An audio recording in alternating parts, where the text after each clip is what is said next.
What made you come to the Washington, D.C. area? The Center for Pluralism was growing.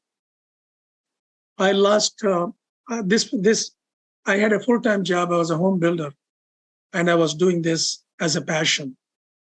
And in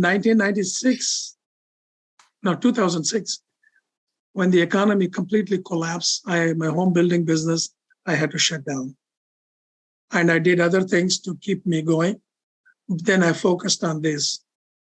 What happened was Steve Jobs, I just happened to come across Steve Jobs' video. He told, pursue your passion.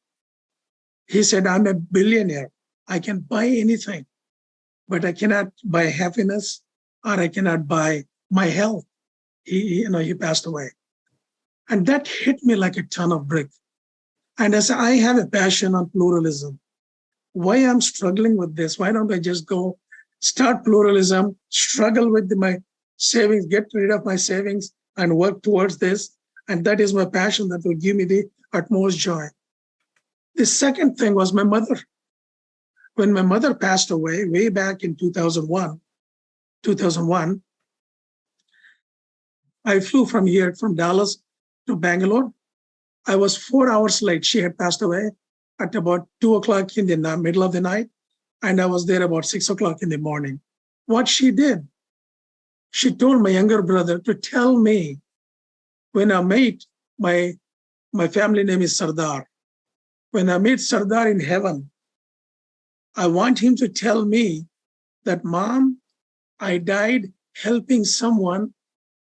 And she said, I don't want him to tell I was counting money, how much money I have made, but I died helping someone.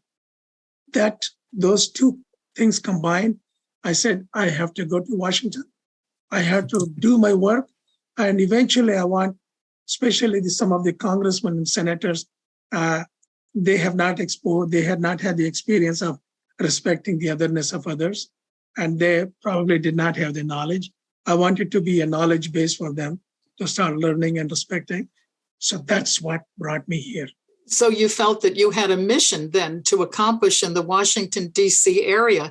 Yes. What I find interesting, Mike, is that people in your position of affluence usually choose to live in the suburbs. But I understand that you live in the heart of D.C.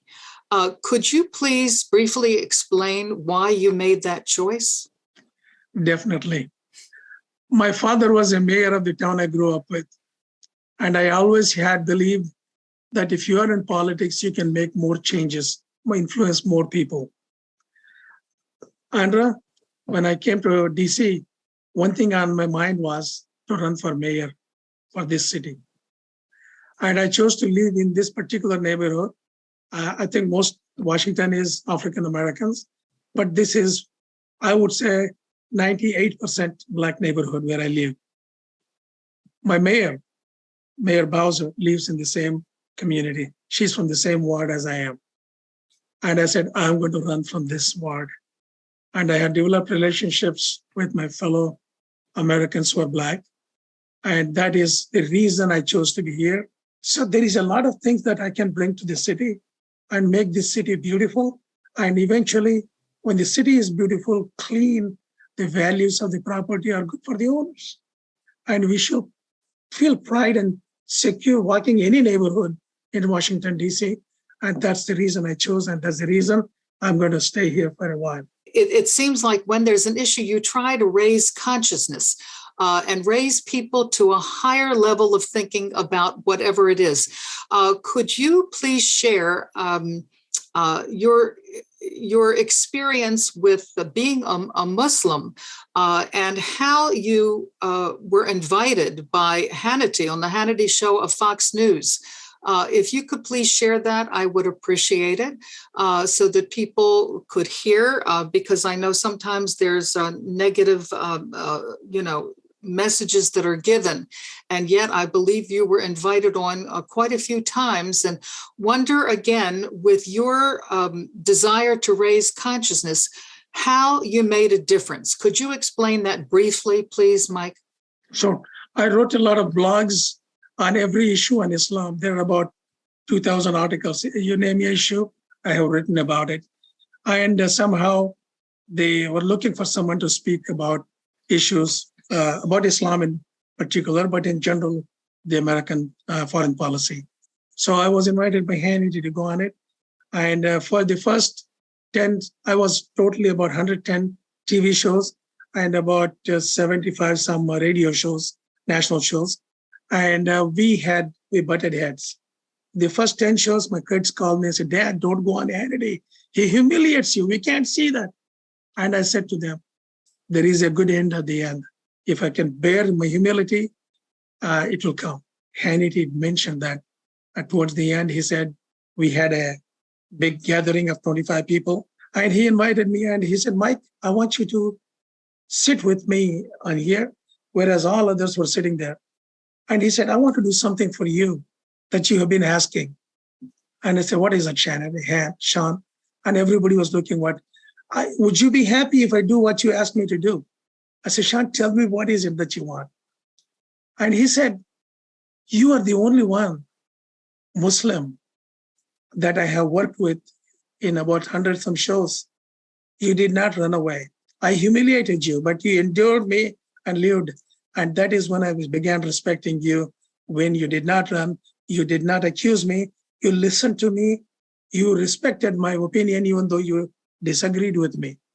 And you are the only Muslim I have that I can call a friend. And I'm going to do this for you. So what? He said, you asked me not to use the phrase Muslim terrorist because you told me a terrorist are individuals, not religions. And I will do that for you from now on. Then you sat down with me last week and gave me a copy of a translation of the Quran and told me that there are mistranslations. You walked through the before and others. I understood. I'm not going to bash Quran. At that time, Andra, everybody clapped. And the effect of that came from the congressman from New York, trying to think his name. I can't think his name right now. Congressman from New York, who had told the entire world, I am going to put spice in every mosque. Every Muslim has got to be watched carefully. That is the guy. CNN, the Boston Marathon happened in April 2013. CNN camera goes to him and he says, 97% of Muslims are good Muslims. I trust them. Only 3% are problem. That's a 360 or 180 degrees flip for him. And that came because Sean Hannity made that power. And Sean Hannity, after enduring humiliation for so long, he made a change. He has not bashed the Quran after that. So it seems, Mike, that you have courage to be able to stand up to people and to be able to enlighten them and to give them information that's going to help them in their transformation. And that's why we call it alchemy, because education is so important. I don't think that probably people like Hannity and a lot of others have had an experience of coming in contact with people of a different religion, whether it's Islam or any other religion, Hinduism, Sikhism, Baha'i. And so when you carry this through and on your website, talk about different religions, and I believe you even give a course where you focus on different religions so that you can edify people. And the truth is, why do you want to bring people together? Don't you want them to be able to serve humanity together rather than see the differences, to be able to respect each other enough to work together? I know that you are also an activist for human rights. Could you please, with the few minutes that we have left, maybe share something along the lines of what you've done to raise consciousness about human rights? Human rights, everybody is individual, God created, and we have to learn to respect each other. I am very blessed. I am super blessed. I cannot thank God enough, but He gave me the opportunity to work with atheist, Baha'i, Buddhist, Christian, Jain, Jewish, Native Americans, LGBT community, and recently the Dalit community. I have stood up for everyone's right, including Zoroastrians, even small things to big things. Much of my work is for Jews, Christians, and Muslims, Hindus. But others, I have done little work, and I'm very blessed with that. If I don't stand up for others, why should anybody stand up for me? If you learn to stand up for each other, ultimately all of us will be feeling safe and secure. And that is my motivation. And again, going back, why this work? It is our duty to restore harmony in the world. And it is our duty to listen to God, restore harmony. And that is what Tikkun Olam is, or Islahul Alam is. Okay, thank you.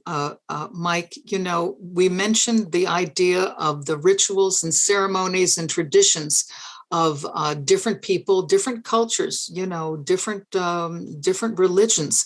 So what do you see as the common thread within all of the religions? Common thread is the 10 Commandments. Don't steal, don't lie, respect other people's family members. It's very traditional. And these are the very common basic things, common decency.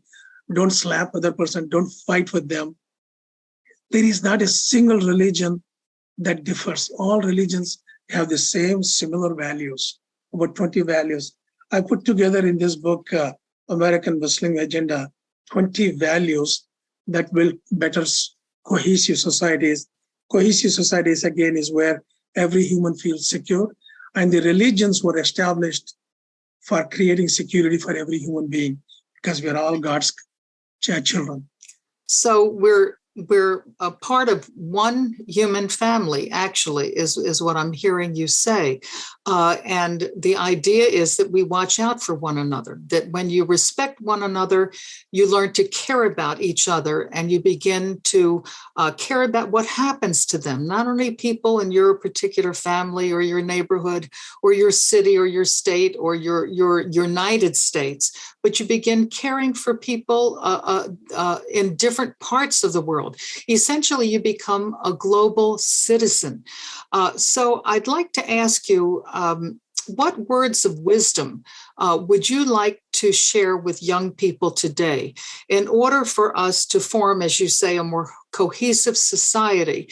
What would you like to share with young people to help raise their consciousness, to make the best use of their particular skills, gifts, and talents? They can ask themselves a question: what is my loss?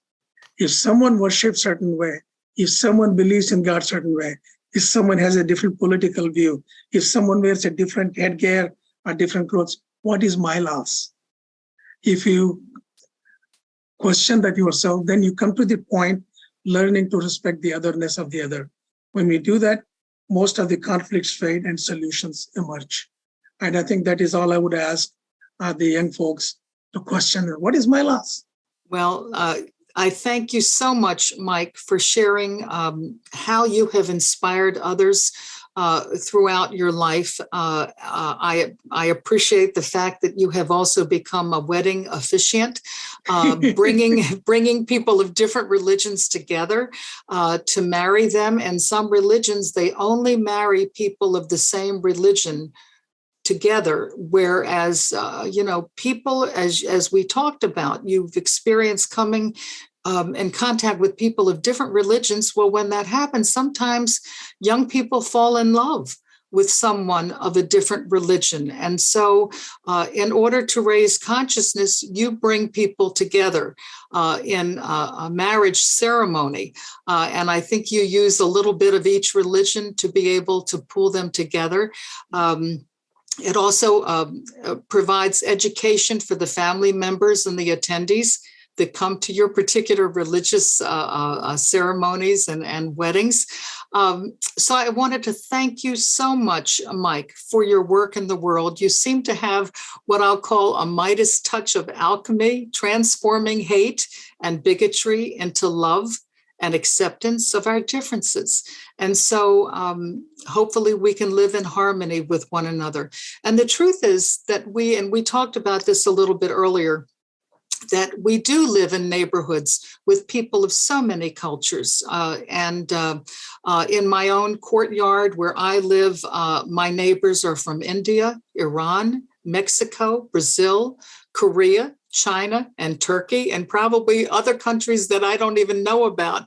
And it's sort of like the United Nations, actually. It is. And I am not unique in that. We all are living, at least in the United States, in this particular atmosphere of bringing people of different cultures together. And each culture has a myriad of religions within it also. Mm-hmm. So the beauty is in the fruition of what I see as your life's work, Mike, of encouraging people to put others before ourselves and to create a cohesive humanity where people respect one another and where children play harmoniously together. I just went to a birthday party up the street, and so many children of so many different cultures came to that little party. So they're learning at a young age, to respect one another and to see each other as friend.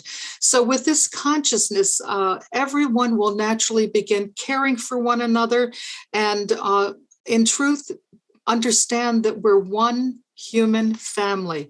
And I thank you so much for being able to convey that message with all of your myriad of YouTubes. And speaking of that, I'm going to give you a chance to tell people how they can get in touch with you.